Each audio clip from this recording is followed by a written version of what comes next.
28 दिसंबर को देश के सफल उद्योगपतियों में शुमार धीरूभाई अंबानी और रतन टाटा दोनों का जन्मदिन है। रिलायंस के फाउंडर धीरूभाई अंबानी की यह 90वीं बर्थ एनिवर्सरी है, जबकि रतन टाटा 85 साल के हो गए हैं। गुजरात के गिरनार पर्वत पर कभी तीर्थयात्रियों को चाट पकौड़ा बेचने वाले रिलायंस के फाउंडर धीरूभाई ने कपड़े के कारोबार से एक ऐसी कंपनी खड़ी कर दी जिसका सफर गैस, तेल, रिटेल से लेकर मीडिया, एंटरटेनमेंट और डिजिटल सर्विस में फैल गया है। वहीं रतन टाटा को विरासत में जो कुछ भी मिला, उन्होंने उसे आगे बढ़ाया। 1968 में एक छोटे से जिस कंपनी की शुरुआत हुई, वो कंपनी आज भारत की 5 टॉप कंपनियों में शुमार है। एयर इंडिया एयरलाइंस, जो 1950 के दशक में टाटा के एम्पायर से सरकार के पास जा चुकी थी, उसे अब वापस भी ले लिया गया है। दोनों दिग्गज उद्योगपतियों के जन्मदिन के मौके पर हम उनकी शख्सियत पर एक नजर डालते हैं और जानते हैं कि धीरूभाई अंबानी और रतन टाटा दोनों में वो क्या बात कॉमन थी जिसकी वजह से उन्होंने बिजनेस में ऊंचाई पर पहुंचकर एक बड़ा मुकाम हासिल कर लिया। सबसे पहले बात धीरूभाई अंबानी की। धीरूभाई जीवन में कभी रिस्क लेने से पीछे नहीं हटे।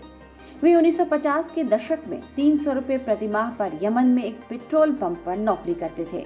उसे छोड़कर भारत आ गए और खुद का बिजनेस करने का सोचा। रिलायंस टेक्सटाइल से अपने बिजनेस की शुरुआत की। कहा जाता है कि उन्होंने अपना पहला बिजनेस मात्र 500 रुपए में शुरू किया।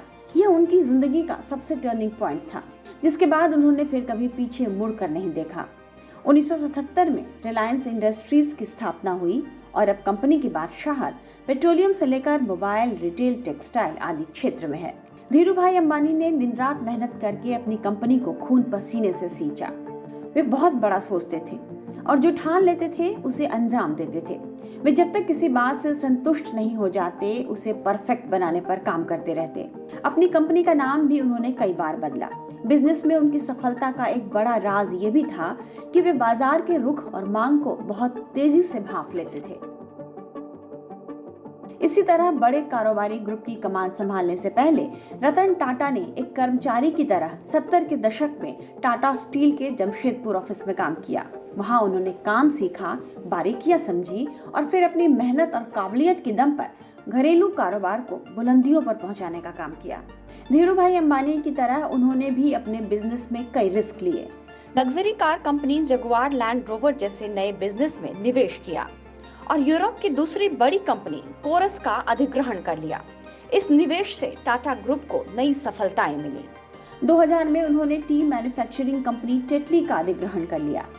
आज आईटी सेक्टर की सबसे बड़ी कंपनी टीसीएस, मेटल सेक्टर में टाटा स्टील, ऑटो सेक्टर में टाटा मोटर्स के साथ इंडियन होटल कंपनी इस समूह का हिस्सा है। हर घर में कार पहुंचाने के लिए रतन टाटा ने लखटकिया कार नैनो को भी लॉन्च किया। रतन टाटा ने दिन रात एक करके अपनी कंपनी के खाते में कई उपलब्धियां जोड़ी। वे लगातार मेहनत करने को प्राथमिकता देते रहे। उनके लिए काम करने का मतलब पूजा करना है। उनका कहना है कि काम तभी बेहतर होगा जब आप इसकी इज्जत करेंगे। रतन टाटा हमेशा नए आइडियाज को प्राथमिकता देते रहते हैं। शायद यही वजह है कि उन्होंने ढेरों स्टार्टअप्स में निवेश कर उन्हें आगे बढ़ने का मौका दिया है। बीते 2 सालों में जब पूरी दुनिया समेत भारत कोरोना महामारी का सामना कर रही थी, तो इस दौरान रतन टाटा ने दिल खोलकर मदद की। उन्होंने करीब 500 करोड़ रुपए दान किए, जिसका इस्तेमाल पीपीई किट और टेस्टिंग किट के लिए हुआ। इन्हीं वजहों से बिजनेस की दुनिया में रतन टाटा का एक खास सम्मान है। हमारी तरफ से रतन टाटा को जन्मदिन की बहुत शुभकामनाएं। टाइम्स नाउ नवभारत डिजिटल की रिपोर्ट।